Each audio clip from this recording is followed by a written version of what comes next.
posibilidad ng tagumpay o kabiguan, ng ligaya o lungkot. Kaya marapat lamang na tanggapin si Jesus bilang tagapagligtas at Panginoon. At matapos yun ay panariwain ang katapatan at paglapit sa Kanya bawat araw o day by day. Ang day by day ay naglalayong umalalay sa pang-araw-araw na pamumuhay. Narito po si Kuya Ed Lapis sa mensaheng pinamagatang How to have peace in the family, manage conflicts.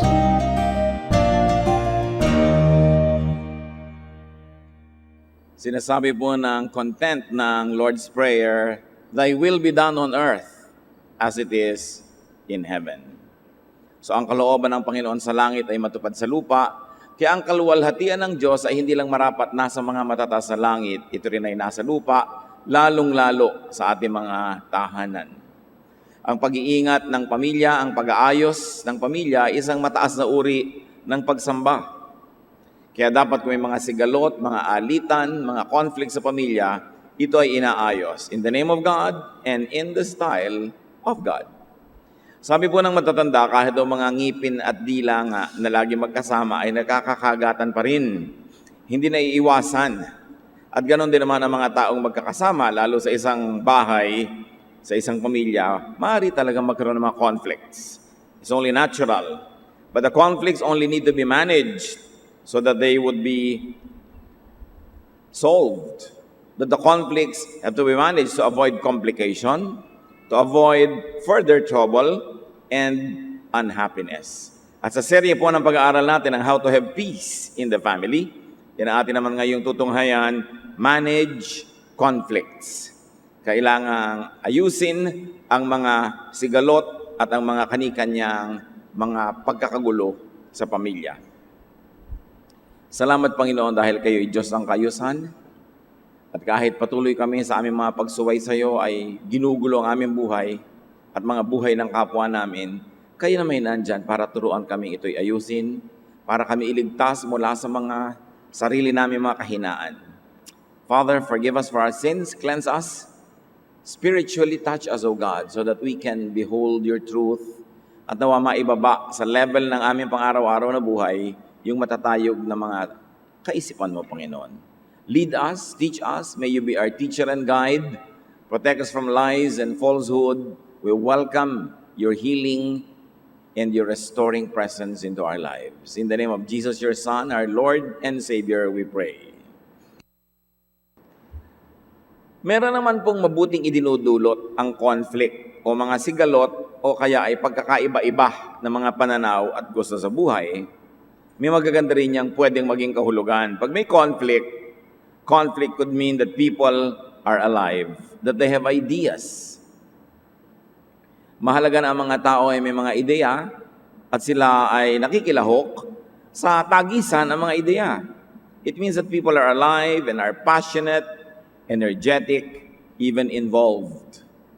Mas malaki naman problema sa pamilya, yung total na walang pakialaman, wala nang nag-iisip, wala nang nagbibigay ng kanyang opinion, kanya-kanya na lang, hindi naman maganda yun. Conflict means that the people respond and that people participate, especially in daily life. Now, conflict could do good.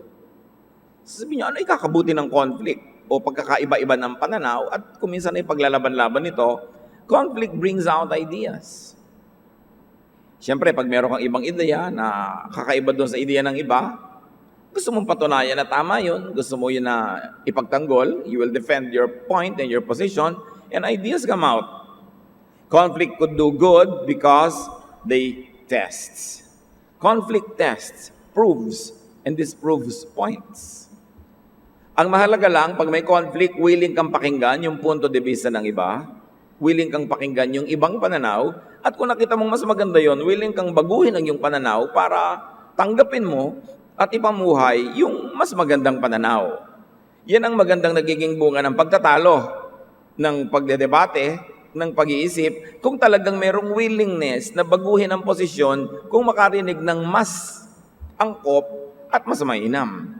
Hindi naman yung magkamatayan na yung ideya ko, hindi ko isusuko at yung ideya mo sa'yo, hindi ko tatanggapin kahit kailan. Pag ganon, baliwala ang pag-uusap.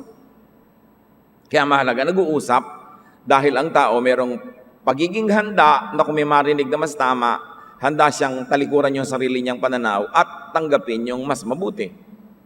In that way, conflict refines ideas. Basta lang managed ang pag-uusap at ang pagpapalitan ng mga ideya. Proverbs 27:17, just as iron sharpens iron, friends sharpen the minds of each other. Kung nagpapatalima daw ang mga bakal, pag pinakikis-kis mo sila, pagka hinahasa mo, ganun din ang mga ideya ng mga nagkakasundo. Magkakaiba man at meron mang mga kuminsan ay contest of ideas, everybody will just emerge enriched if we have the proper attitude. Conflict identifies people's positions, and which is also good because you know where you stand, you know where the other person stands. And conflict can show loopholes and weaknesses of the system. Pag may pagtatalo, anong oras ba dapat tayo kumain? Ano bang dapat nating iulam? Paano ba natin uubusin ang ating limited na budget? Pag may pagtatalo, kung ano bang gagawin natin, tayo ba'y magpapaparty o mag-iipon para sa pag-aaral ng anak? Tayo ba ay bibili ng kotse o bibili halimbawa ng maliit na pwedeng panghanap buhay na gamit? Pagka mayroong ganun mga pagtatalo, lumalabas yung mas mabuti, napapabuti ang pamilya. Basta lang hindi pinaninigasan lagi ng tao yung kanyang pananaw at handa siyang pakinggan yung iba. So kung may pananaw number 1, nakipagtalo sa pananaw number 2, pwedeng paghaluin yon, kunin yung parehong magandang ideya at magkakaroon kayo ng bagong pananaw number 3, which is good for everybody. Bakit nga ba nagkaka-conflict ang pamilya? Isipin nyo na lang sarili ninyong pamilya, bakit may mga nag-aaway, nagtatampuhan, nagkakagalit, kuminsan nagpapatayan pa? Conflicts arise because of selfish agenda. Dahil sa pagiging makasarili, mga pananaw na pangsarili lamang, yung akin lang, baliwala na yung sayo, kaya nagkakaroon ng gulo. Conflicts arise because of misinformation or miscommunication. Hindi nagkaintindihan. Mali pala ang nakarating na balita. O mali man ay maraming dagdag. Kung tama man ito, maraming na iba. Kaya nagiging mali na rin. So, mayroong misinformation. Madalas ganon. Hindi nagkakaintindihan. Conflicts arise because of unfairness or injustice, whether it is real or perceived. Siyempre, pagka naramdaman mo na walang katarungan, may kinikilingan, may naaapi, merong naagrabyado, magagalit yung naagrabyado. Ngayon, ang pagka-agrabyado mo man ay akala mo lang, guni-guni mo lang, o totoo, ganun pa rin ang effect. Because when people feel aggrieved, they will become defensive and even offensive. That's why there must be justice in the family. Dapat ang umiiral dyan ay katarungan, katuwiran, hindi yung lakas ng kamao o lakas ng bisig o lakas ng bunganga kung minsan. Conflicts arise because of methodology, style, personalities. Nagkakaroon ng pagkakaiba-iba dahil iba-iba ang pagkatao, iba-iba ang ugali, iba-iba ang nabuong estilo ng mga miyembro ng pamilya. Hindi ibig sabihin na iba yung pananaw niya, iba yung style niya, masama na siya at ako yung tama. Kung isa, pare-pareho lang tama o pare-pareho lang mali. Magkakaiba lang ng style. But conflicts arise also because of lack of commitment to the common cause. Pagka ang isang pamilya, ang isang organisasyon, ang isang bansa, hindi nagkakasundo kung ano yung tunay na mataas na pangangailangan at pinahahalagahan ng grupong ito, magkakanikan niya ng pinahahalagahan, magkakagulo. James 4:1-2, why do you fight and argue with each other? Isn't it because you are full of selfish desires? You want something you don't have, and you will do anything to get it. But you won't get it by fighting and arguing. Sabi, ganyan lang naman talaga ang dahilan, kaya kayo nag-aaway-away eh. Makasarili lang kayo lahat. Iginigiit mo lang yung mabuti para sa'yo. Ipinipilit naman ng isa yung paniniwala niya at ipaglalaban naman ng isa kung ano yung meron siyang benepisyo. Kaya kayo nag-aaway-away, gusto nyo lang makuha yung gusto nyo. Pero sabi ng Biblia, hindi nyo makukuha yung talagang mahalaga sa pamamagitan ng pag-aaway at pagtatalo. Conflict management and resolution yield good fruits. Pagka ang mga gulo ng pamilya, pagkakaiba-iba ng pananaw, ng estilo, pagiging makasarili man, pag ito'y nahawakan ng tama, pagka ito'y na-manage, napamahalaan ng tumpak, may bungang magandang idudulot to. That's why we should manage and resolve conflicts at home, even in the workplace, in the church, in the fellowship, where it matters, anywhere. Mabuti pa nga kung minsan yung mga kumpanya Yung matitinong kumpanya, pag nakakakita sila ng conflict ng mga empleyado, conflict ng mga departments or sections, nagpapamiting, nagbe-brainstorming, nag-iisip, naghahanap ng style para ayusin. At naaayos. Why? Because in the company, everybody is under the common cause. Productivity, halimbawa, cost cutting, competitiveness, whatever it is. Pero marami sa mga pamilya, mga conflict, hindi naaayos. Hindi talaga nauupuan, hindi na pag-uusapan. Kasi, kuminsan ang source ng conflict ay tatay na daig pa ang poon sa langit na hindi pwedeng tanungin o ituwid. So, paano maaayos yun? Mga nanay o ate o kuya, na talaga namang sila na ang boss forever, hindi na sila makikinig sa iba. O kaya mga pasaway na mga bunso, na hindi nakikinig sa katwiran. Kaya kung minsan, ang gulo ng pamilya hindi naaayos kasi talagang merong mga tao na ayaw magbigay daan para ito'y maayos. At sabi sa Colossians 3:13-15, put up with each other and forgive anyone who does you wrong. Love is more important than anything else. It is what ties everything completely together.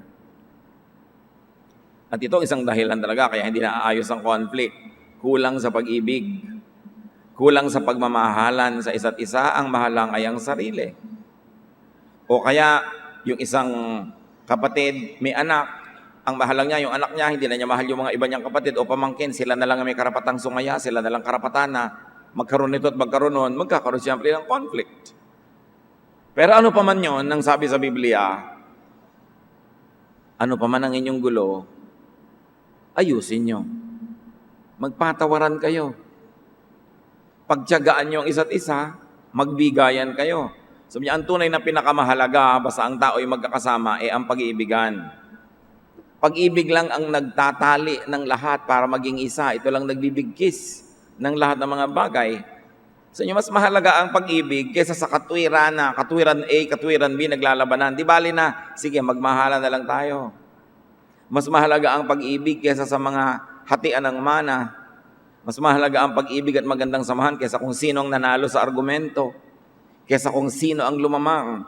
Sabi ko, ang mahalaga, nagmamahalan kayo. Sa church, lalo na. Sa bahay, sa pamilya, maski sa bayan. Kaya kuminsan ang bayan na watak-watak, kanya ng mga agenda, kanya ng mga gusto, mahina. Sabog, divided, poor. Because in unity, a lot could be achieved. Now, good conflict management yields love.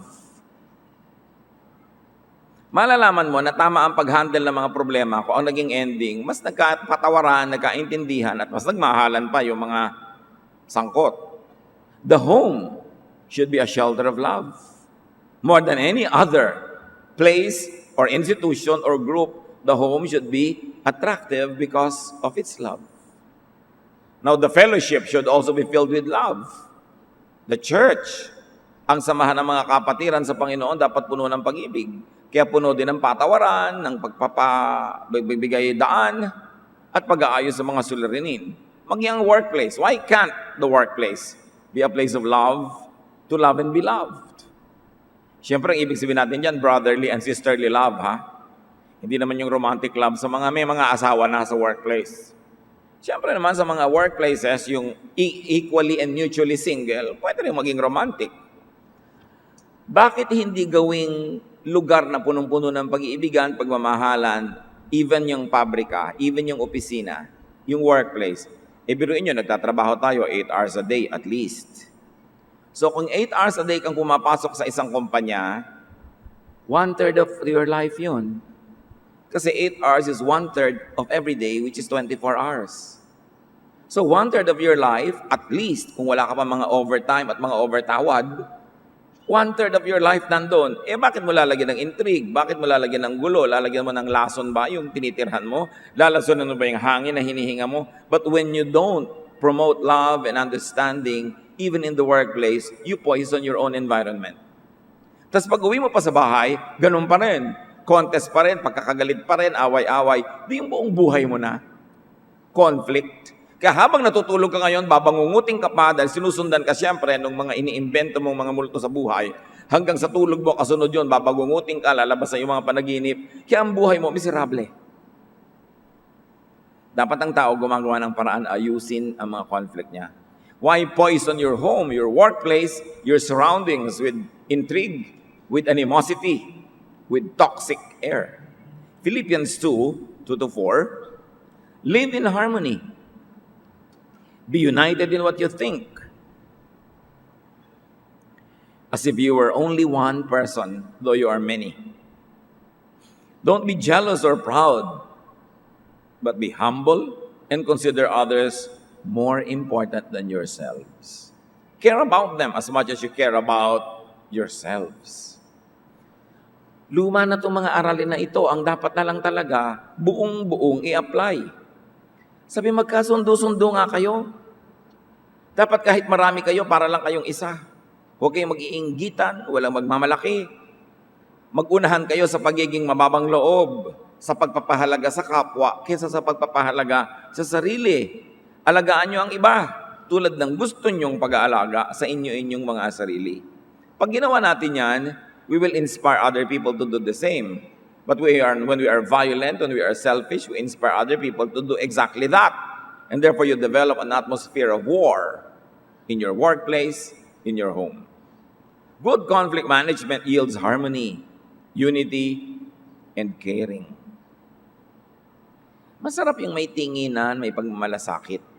Kaya nga dapat sa church, bawal ang chismis. Kaya nagpalagay ako, kahit sa church natin, mga banyo ng mga karatula, bawal mag-chismis. Kasi pag nag-chismis ang mga tao, ang sigurado, magiging defensive and offensive. Mawawala ng love. Magkakanikan niya ng grupo-grupo yan at mawawalason ang lahat-lahat. Ano naman nyo, itigil lamang ang bibig ng kachichismis, ang laki ng itatahimik ng planeta. Tatahimik ang buhay, yun lang ang tanggalin. Sa mga pamilya, yung sabi ni Hipag, sabi ni Bayaw, sabi ni Kuya, sabi ni Ating, wala nang katapos ang sabi ni Pinsan, kaya nagkakagulo. Dapat, kung hindi man kayo talaga magmahalan sa workplace o sa pamilya, at least ceasefire ang mga dila. Siguradong biglang gagaan at maraming luluwag na mga hininga. Colossians 3:15, each one of you is part of the body of Christ, and you were chosen to live together in peace. So let the peace that comes from Christ control your thoughts. So ang magandang pag-ayos sa mga problema, ang bunga, peace. Hindi lang yung superficial pang-ibabaw na kapayapaan, kundi talagang nagkasundo kasi. Nagbigayan. All are great reasons for managing conflict and finding resolution. Now let's get down to work. How do we resolve conflicts? Paano nga ba inaayos yung gulo? Ano nga ba mga prinsipyo ang dapat na umiral? Anong mga methods, pamamaraan para ayusin ang mga pagkakagulo? Before everything, prevent conflicts. Yan ang pinakamaganda, iwasan. Bagong-bagong sasampa sa inyong pamilya ang isang in-law, bagong kasal, dapat tama na ang treatment nyo sa kanya. At yun namang si sasampa na manugang, tama ang kilos, tama ang treatment sa lahat ng sasampahan para walang masimulan na gulo. Mas madali namang umiwas na magkaroon ng simula ng gulo kaysa sa ayusin mo yung sumabog na gulo. Malaki ang pananagutan ng matatanda para tahimik ang pamilya. Yung matatanda kasi may impluensya. Yung matatanda, pinakikinggan, iginagalang. Kaya malaki ang pananagutan ng matatanda na tahimik ang buhay.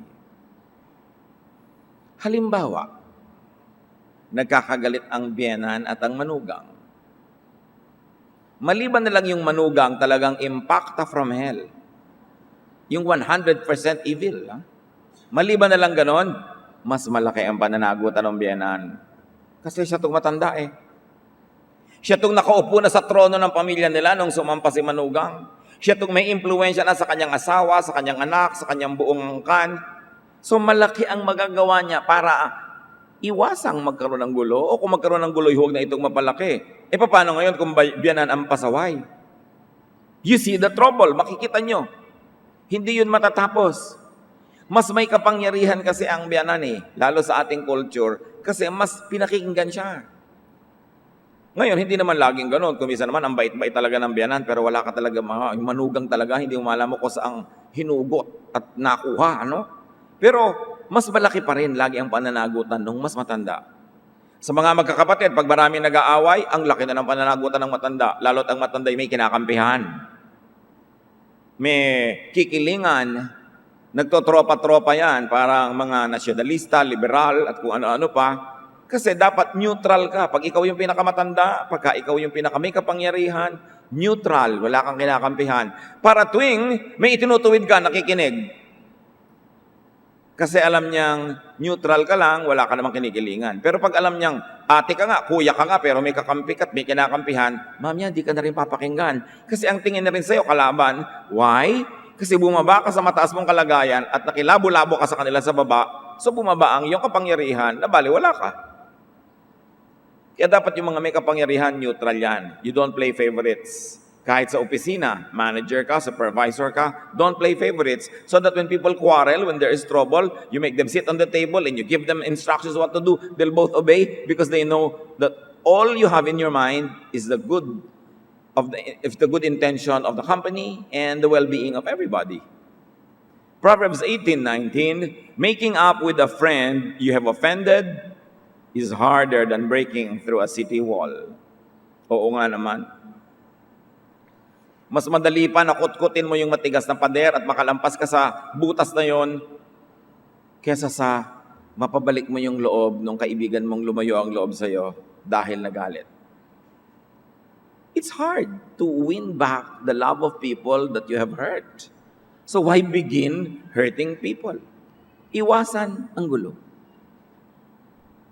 Kaya nga sabi ko, mas malaki ang pananagutan ng matatanda kasi sa karanasan, sa natutunan na sa buhay, mas naaamoy mo kung ang isang hakbang ay patungo sa gulo. Kung yung isang nangyayari ay patungo sa mas malaking gulo, naaamoy na dapat yan na matatanda, naiiwasan na nila na yun ay matupad dahil sila ay namamagitan at dahil sila ay mga matatalino. How do you resolve conflicts? Contain the process of resolution. Huwag palakihin ang sunog. Konti lang ang idamay at idawit, yung kailangan lang. At ito'y palakihin lang kung talagang hindi na maiwasan at lumalaki ang dapat sumali para masolve ito. Matthew 18:15-17. If one of my followers sins against you, go and point out what was wrong, but do it in private. Sabi ni Jesus ito, just between the two of you. If that person listens, you have won back a follower. But if that one refuses to listen, take along one or two others. The scriptures teach that every complaint must be proven true by two or more witnesses. If the follower refuses to listen to them, report the matter to the church.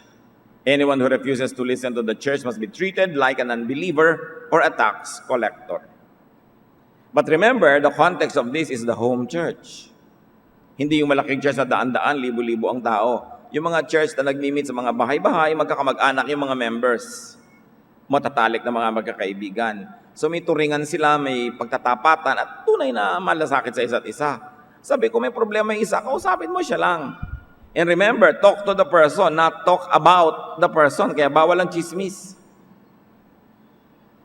May nagtanong pa sa akin, ano po ba talaga yung chismis? Paano kung totoo naman po talaga yung mga reklamo at valid? Sabi ko, yung tagahanap ng solusyon, eto. May problema ka kay person A, kakausapin mo sa person A. Sino yung chismosa? Alam niyo na yon. May problema ka kay person A, sasabihin mo kay person B, yun ang chismis. kaya hindi nasosolve. Siyempre, ang pipiliin mo naman sabihan yung kampi sa'yo dahil galit din siya kay person A. So, nagkampihan na kayo, pareho niyong binulag ang isa't isa na tama kayo pareho dahil pareho kayo ng kalaban. Sa palagay niyo, masosolve. Hindi. Kaya dapat, bawal ang chismis. Kahit sa pamilya. Private and personal muna yan. Get mediation when needed. Pagka pareho na lang kayo na hindi nyo masolve, kukuha kayo ng mas nakakataas sa inyo para ayusin yon. Kaya nga dapat yung manager neutral eh. Kaya dapat yung kuya, yung ate neutral. Para pagka yung mga nasa baba, hindi magkasundo, sasali ka, pareho silang bow sa'yo. Pareho silang nagsasubmit sa'yo, makakatulong ka ngayon. Eh kung yung isa sabi, ay naku, kampi naman niyang si manager doon sa kalaban ko hindi na ako makikinig. Ganun ang mangyayari. How else do you resolve conflicts? Remember this, the resolution should benefit everyone, the majority at least, or the highest good. Kasi merong good, may better, may best. Ang pinaka-effective is the resolution that benefits the best. Tingnan ninyo itong mag-amain na si Lot at Abram. Pareho silang maraming alagang hayop, pareho silang maraming tauhan, pero sabay sila na naglalakbay sa mga bundok, gubat, para pakainin yung mga damo, yung mga alaga nila, at maghanap ng tubig na ipapainom. Nagsimulang magbangayan ng mga tauhan nila dahil naglalaban-laban, nagko-compete for the same grass and for the same water supply. Genesis 13:8-9, so Abram said to Lot, let's not have any quarreling between you and me, or between your herdsmen and mine, for we are brothers. Is not the whole land before us? Let's part company. If you go to the left, I'll go to the right. If you go to the right, I'll go to the left.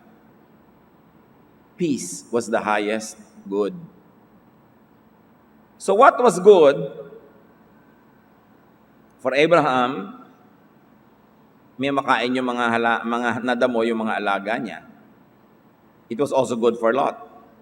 What was better? Na lalong mas marami silang makain, ganon din yung pananaw ng kabila. But what was the best? Na dapat hindi mag-away. Yun ang best good. Yun ang highest good. Kaya pag nakikipag-away ka lang sa kapatid mo, kamag-anak mo, itatanong mo, is this the good or the highest good?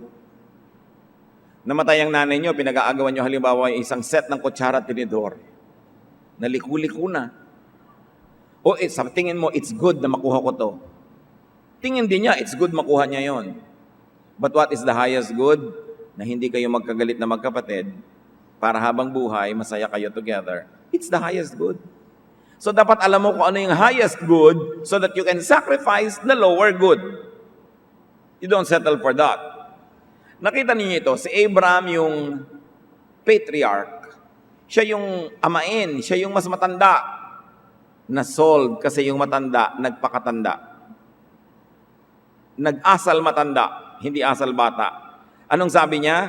Hindi mabuting mag-away ang mga tauhan natin kasi sa susunod, tayo nang mag-aaway niyan. Ang laki-laki naman ng lupain, ang mabuti pa, maghiwalay tayo. Pag pinili mo na dito ka sa kaliwa, dito na ako sa kanan. Pag pinili mo na doon ka sa lowlands, dito ako sa highlands. In other words, yung matanda, hindi niya sabing, matanda ako unang pipili. Nakita niyo? Ginamit niya yung pagkamatanda niya para mag-sacrifice dahil yung matanda nga ang nakakaintindi ng higher good. Yung matanda, bagamat kung minsan nagagahaman din na yung mga baka niya ang makakain, yung mga tupa niya ang makakain, pero dahil alam na niya, sa haba na ng buhay niya, na di bali ng konti ang baka, basta kasundo ko lang mga kamag-anak ko, alam na niya kasi sa katandaan niya. Yung bata, hindi pa kuminsan yan alam. Basta sa kanya, mahalaga. Yumaman ako, mahalaga. Umasenso ako, baliwala sa kanya mga kamag-anak niya. Pero yung mas matanda, dapat alam yon. Kaya malaki ang pananagutan ng matatanda. Peace was the highest good. And here, we see a principle that must be respected. Win-win wins. What do we mean? May solusyon, you win, but I also win. Pag pareho tayong winner, that solution wins. Everyone must have something. Pag meron kayong gulo, at yung isa gusto niya, kanya lahat, at walang mapupunta doon sa kabila, hindi yan masosolve. Kasi kung kayo yung kabila, papayag ba kayo na walang-wala kayo? Hindi. Pag nakita niyong sobrang-sobrang lamang yung kabila at yung isa hindi yan masosolve. Kaya dapat pare-parehong may panalo. Ibig sabihin, may pare-pareho rin pagkatalo. Always leave something on the table for the other person when you negotiate. Not winner takes all. Walang kwenta yung winner takes all. Ako nanalo, kuha ko lahat. Pag nakatulog ako, yanakawan ako niyan, babalikan ako, gagantihan ako. Kasi wala nang natira sa kanya eh. Kaya sa magkakapatid, na gusto mo sa'yo na lahat, walang natira sa iba, hindi kayo magkakasundo. Meron kang kadil sa negosyo, gusto mo sa'yo lahat ang tubo, yung mga iba mong mga namuhunan, wala. Hindi kayo magkakasundo. Dapat pare-parehong meron. No favoritism, no injustice. At times, space and time helps. Katulad ni Abraham and Lot. Kani-kanyang space para hindi magulo. May nagtanong pa sa akin sa Facebook, ano po ang gagawin ko sa nanay ko at asawa ko hindi magkasundo? Talagang nagawa mo na lahat, hindi magkasundo. Paghiwalayin mo. Bakit mo pipilitin magkasama? Hindi po namin kayang mabuhay. Di mamatay kayo. Hindi nyo pala kayang mabuhay ng hiwa-hiwalay. Dapat yung pag-aralang mabuhay na magkakasama.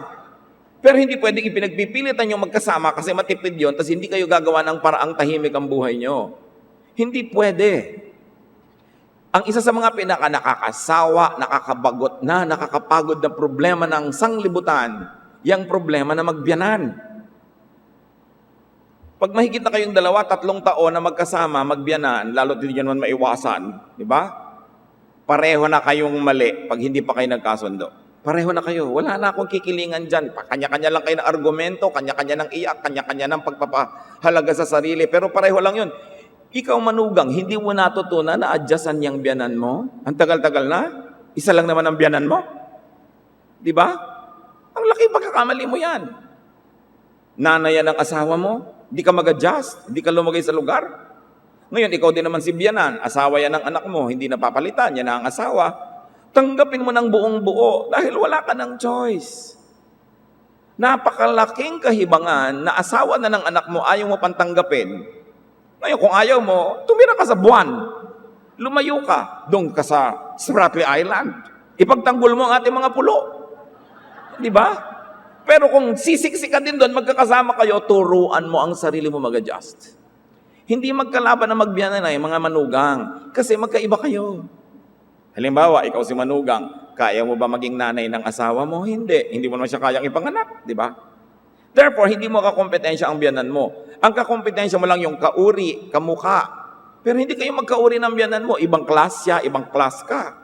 Hindi kayo dapat mag-compete. Wala kayo sa lugar. Ganon din naman yung biyanan. Hindi mo naman kayang maging asawa ng anak mo, lalo namang malaswa, hindi ba? So yung asawa niya, hayaan mo maging asawa dahil kayo na. Asawa ka ng sarili mong asawa, hindi nang yung anak. Nalilito kasi yung mga tao eh. Kaya ang gulo-gulo, ang hirap-hirap. So kailangan, resolution should be characterized by, based on, and flavored with subscription to the higher truth. Ano ang higher truth na magbiyanan? Pareho tayong mahalaga sa buhay ng lalaking iyan. Ako yung ina, ikaw yung asawa. So magkasundo tayo. Kesa naman, pahirapan natin siya. Di ba? Kailangan may ganun. May higher truth.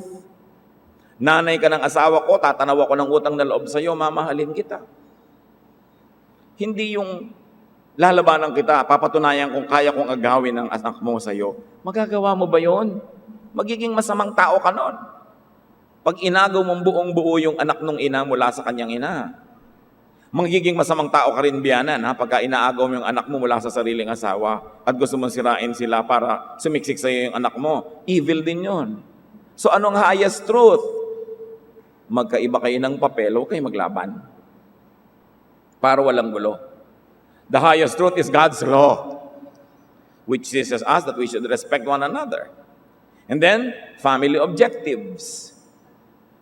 Ano bang family objective? Makapag-ipon para magnegosyo? Pag nagkasundo kayo doon, therefore, hindi na kayo magtatalo kung magpapaparty ba ng bongga o hindi. Bibili ba ng kotse o ganito? Sabi, teka, wala yun sa plano natin. Gusto natin mag-ipon para mag-negosyo. So clear. Dapat clear yung highest truth. Common good is high truth. And therefore, there should be impartiality and neutrality. Tama na yung mga away-awayan.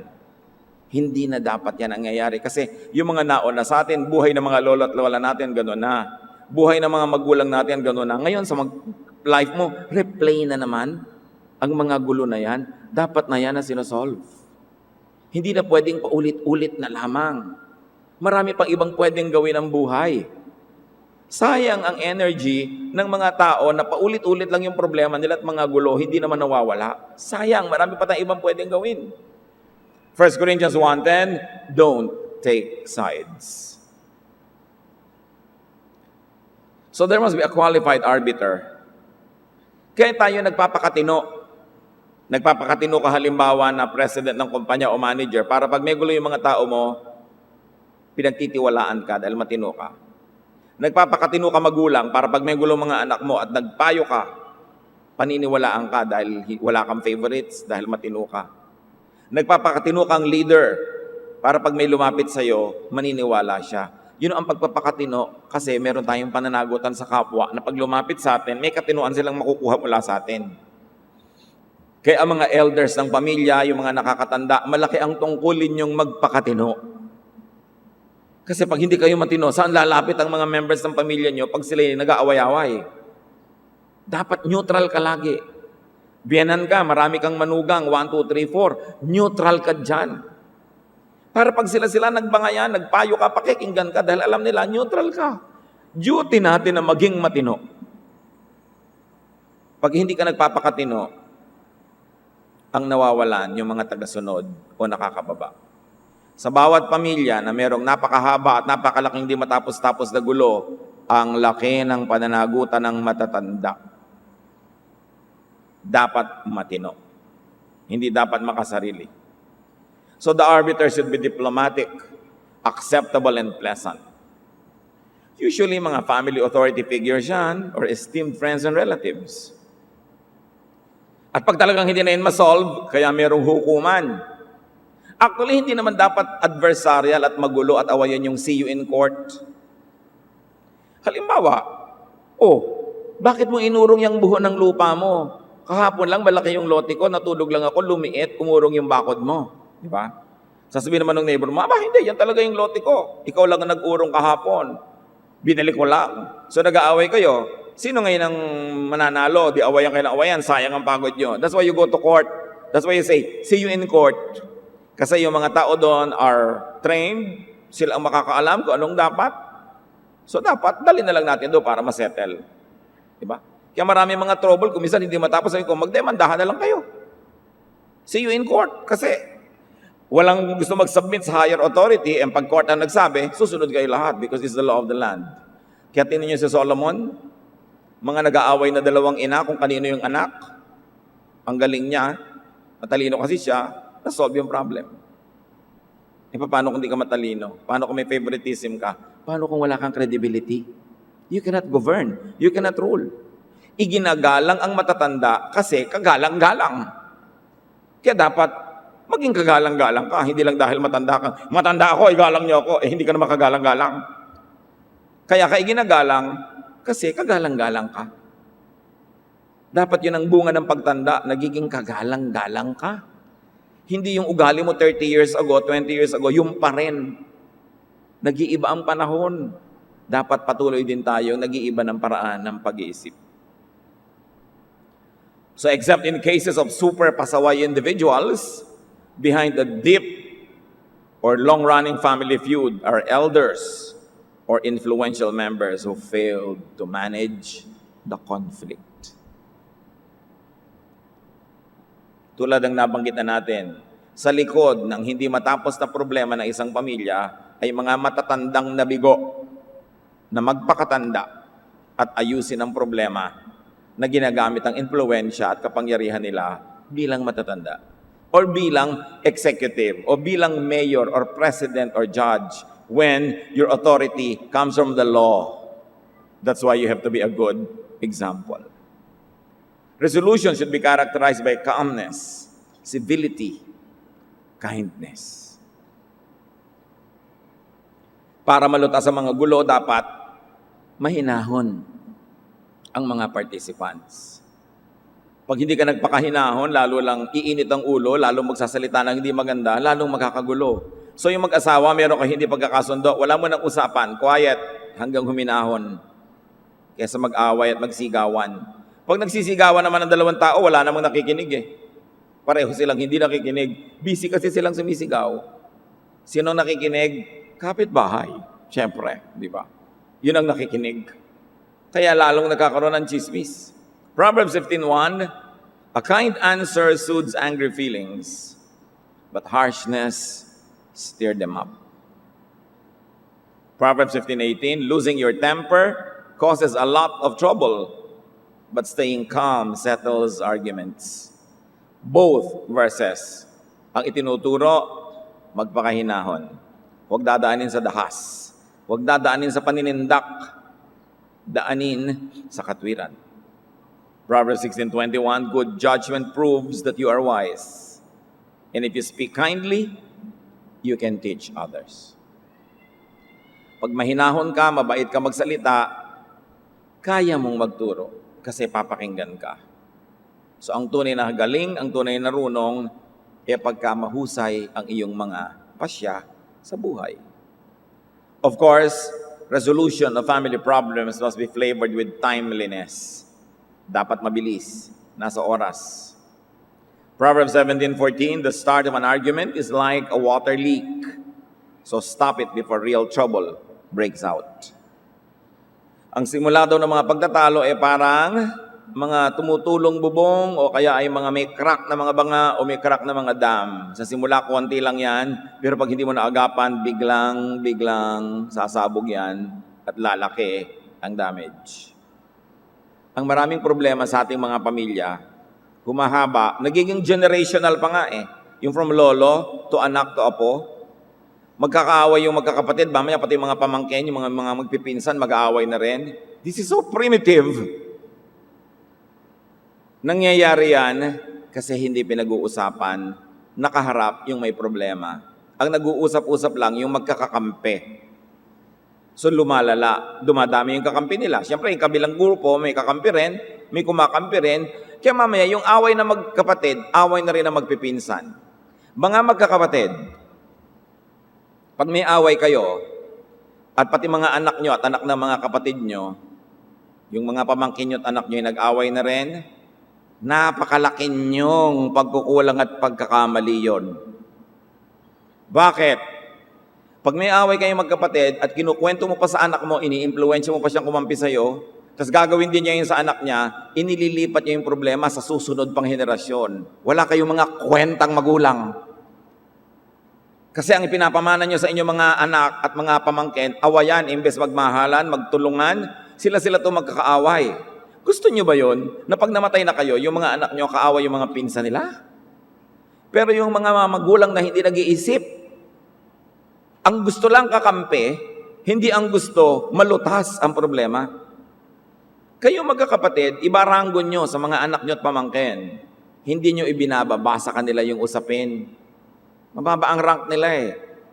Kasi babastusin mo yung kapatid mo para ikwento mo sa anak mo. Babastusin mo yung karanggo mo sa mas nakakabatang henerasyon. Nagtataksil ka dun sa rank mo. Dapat may ranking yan. Usapan niya na magkakapatid.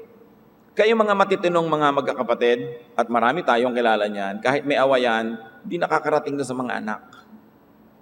Pagsasali pa yung anak, Mami, totoo ba inaway ka ni auntie? Ganon. Usapan namin magkapatid anak yan, huwag kang sumali. Ganon. Matino. Yung hindi matinong magulang, anak, napakasama ng auntie mo. Huwag mong kakausapin ng mga pinsan mo. Hindi katinoan yan. Kung meron kayong ganyan, bago kayo umalis dito, magsisi kayo, gumapang kayo palabas. Dahil hindi magandang ipinapamana nyo sa mga anak nyo. Gusto nyo gera-gera? Maraming ganyang pamilya tayo din alam, kaya hindi natatapos ang problem. May mga bata nga nag-iisip, bakit po ang gulo ng pamilya natin? Panahon pa ng mga lolo at lola. Kasi anak, yan ang pinakamaganda namin pamana sa inyo. Away. O sabihin nyo sa akin kung katinoan yon. Pati yung mga kanika-kanya ngayong mga asa-asawa no, na walang kinalaman. sasali sa gulo. This is not good. Remember, respect your rank. Kahit galit ka sa pinsan mo, kapatid mo, hindi nyo pinapababa sa next generation. If you want the next generation to respect yours. So, you need careful attention. You need lots of listening pagka tayo ay lumulutas ng problema. Proverbs 18:13, it's stupid and embarrassing to give an answer before you listen. Dapat nakikinig muna. So by now, nalalaman nyo na siguro mga kapatid kung ang inyong pamilya ay matino or not. Pag nagpapamana ng mga problema sa next generation, hindi kayo matino, I'm sorry. But that's the truth. Pag yung away mo ng kapatid mo, nililipat mo sa anak mo, hindi kayo matino. Hindi kayo naghahanap ng kapayapaan, naghahanap kayong kakampi. Kasi ang gusto nyo lang manalo, which is good. But the highest good, peace in the family. Yun ang highest good. Huwag kayong magpapadeceive doon sa good lang. It's wrong to do what is good when you can do what's better. When you can do what's best. So hindi pa huli ang lahat. Kung sa mga pamilya nyo, marami pang mga gulo, tas kayo itong mga matatanda, ate, kuya, kayo yung lola, huwag niyong sayangin ang nalalabing panahon sa ibabaw ng lupa. Gamitin niyo ang inyong lakas para ayusin ang inyong mga pamilya. Para magpantay man ang inyong paa at tawagin kayo ng batahala. Ano mangyayari? May iniwang kayong kapayapaan, hindi gulo. Mahirap naman yung inililibing kayo, nagbababag-babag yung mga nakikipaglibing at maraming ganyan. What a way to dishonor the dead. Pero siguro yung dead may kasalanan din. Namatay na lang siya at lahat, di pa niya inayos. Kaya dapat lahat tayo gumagawa ng paraan. Pag nakakita kayo ng pagtatangka, pagkilos, pagsisikap ng member ng family ang ayusin ang problem, tulungan nyo agad, solve nyo agad yan. Kasi yung namang gagawa ng tama, so solve, pagka nakakita na hindi siya tinutulungan, mamaya, once bitten, twice shy. Magagalit lalo, ay ayaw nyo, wag nyo. Lalo ngayong titigas ang kanyang loob. Pababaan daw ng loob. Ang konte sa pamilya, pababaan ng loob, hindi pataasan. Palambutan ng puso, hindi patigasan. Pagka mayroong magkapatid, lalo't may edad na, above 30, above 40, na magkaaway kayo na mahigit 2 linggo, pareho na kayong mali niyan, wala nang tama at wala nang mali, pareho lang kayo. Ang tatanda nyo na, di pa kayo makagawa ng paraang mag-ayos. Wala kayong maituturo sa inyong mga anak at apo dahil ang nakikita sa inyo, ganong ugali. Wala kayong maipagmamalaki.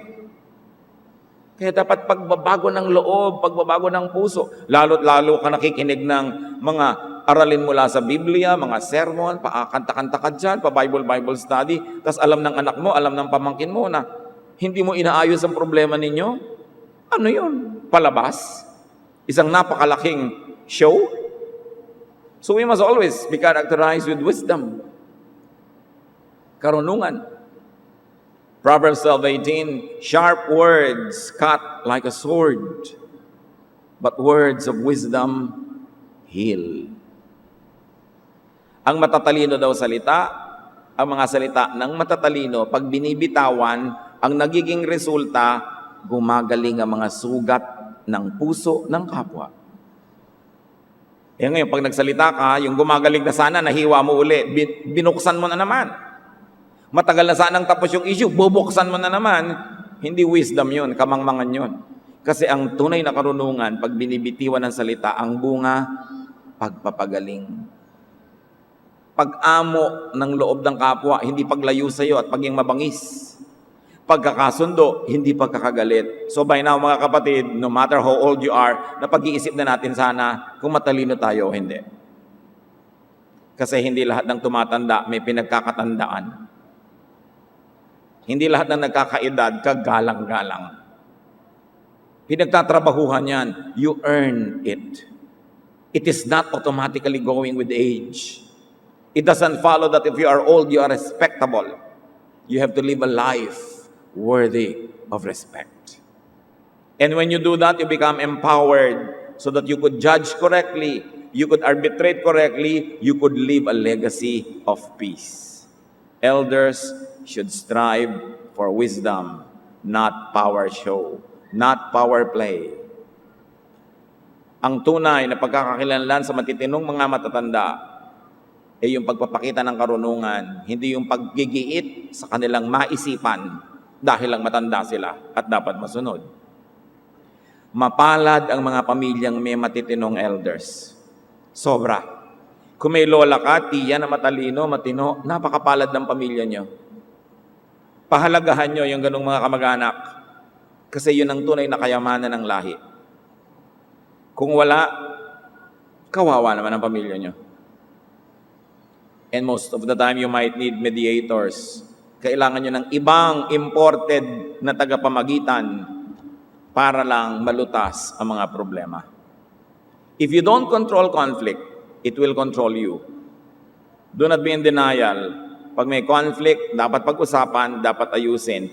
O kung mahiyain kayo at ayaw nyo talagang pag-usapan, sa body language, ipakita nyo, gusto kong ayusin ito, gusto kong tapusin ang alitan natin, gusto kong magkasundo tayo, kahit hindi sabihin ng bibig, inabutan mo lang ng pakwan, inabutan mo ng maruya, naintindihan na yun natin. But do something to promote peace, not to promote war. So be happy. Be happier. God wants you happy. Sabi ni Lord, gusto ko, happy ka. Panginoon naming Diyos, salamat dahil gusto nyo kami maging masaya. Ipakita nyo sa amin aming pananagutan, mga pagkakamali, at salamat din sa mga tama naming ginagawa na galing din naman sa inyo. Pababain nyo ang loob namin, bagbagin nyo ang aming mga loob, palambutin nyo ang aming mga puso para hindi kami magbatigas, magrebelde sa naririnig namin, sapagkat lahat ito ay hinango sa iyong mga salita. Today, when we hear your words, may we not harden our hearts as in the rebellion. Teach us, Lord, to be soft-hearted, kind-hearted, humble, para kami maging blessing sa aming mga pamilya at kami man matahimik. Pagbulay-bulayan natin ating mga narinig at hinga ng karunungan ng Diyos kung paano ito gagawing totoo sa ating pang-araw-araw na buhay. Bow before the Lord and in silence, let the Spirit of God minister to you.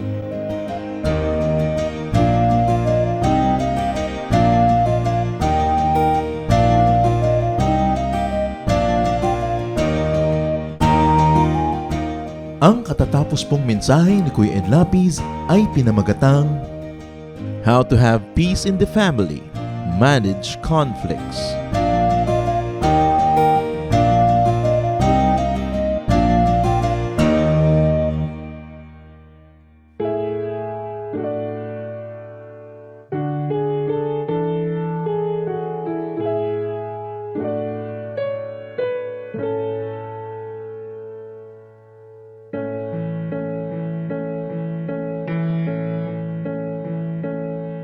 Kung aking marinig, banayad mong tinig, paligid may dilim, sa pag-asa'y itig.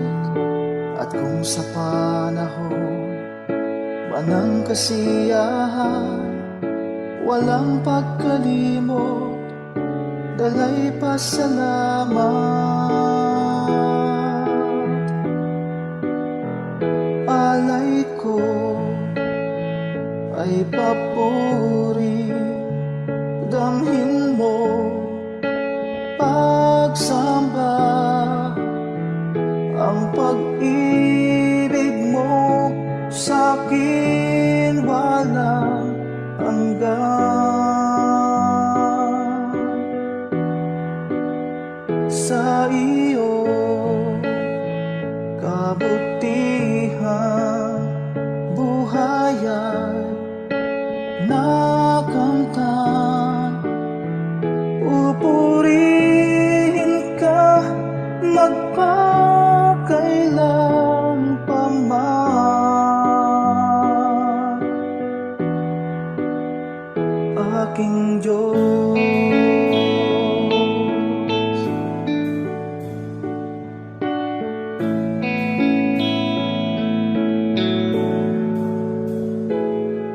At kung magkaminsan di ka maramdaman, sa puso ko'y tiyak ika'y naririyan. Kahit sa dulo man itong aking buhay, ika'y aking lakas, hindi mangangamba.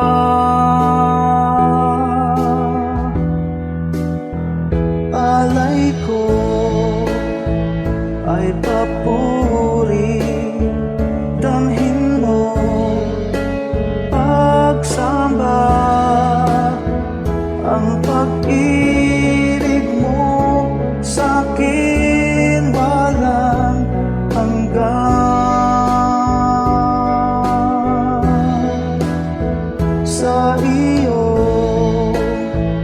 kabutihan, buhayan, nakamtan, pupurihin ka magpakailan pa man,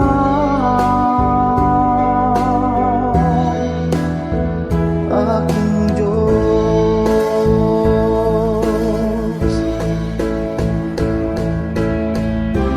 Bawat yugto sa aking buhay,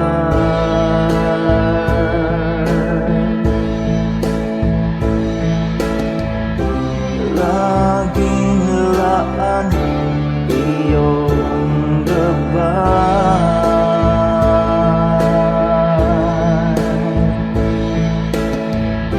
Sa piling mo ay tagumpay,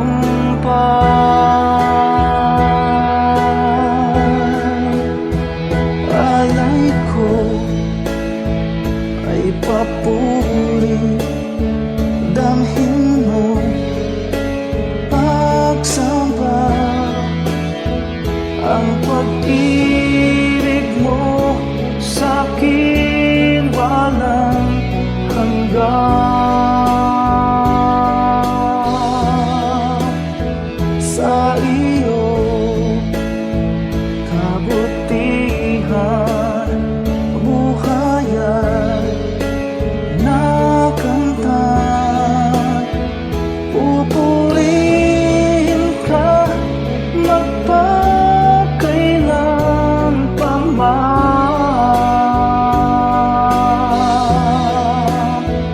alay ko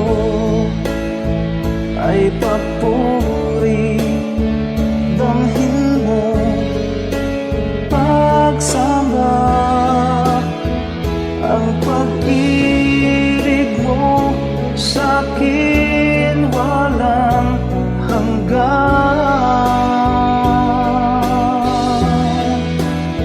Sa iyo kabutihan, buhayan, nakamtan, pupurihin ka magpakailan pa man,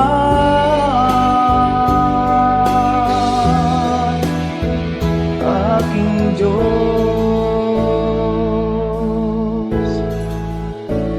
aking Diyos,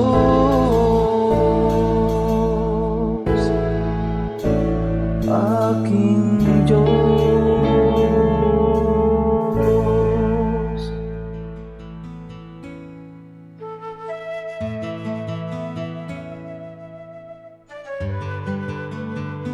Bakit ang Pilipino kaladkarin yung sumasama kahit saan?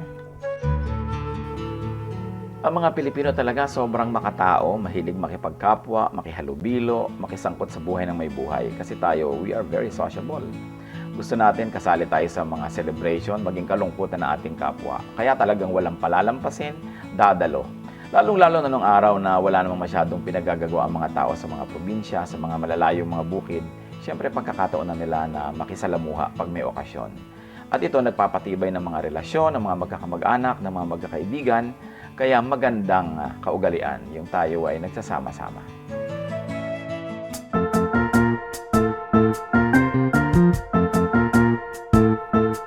Oras na po para pansamantalang magpaalam ang programang Day by Day. Tayo po'y magsama-sama tuwing ika-6 hanggang ika-7 ng umaga, araw-araw. Magandang umaga po at mabuhay ang Panginoong Hesus!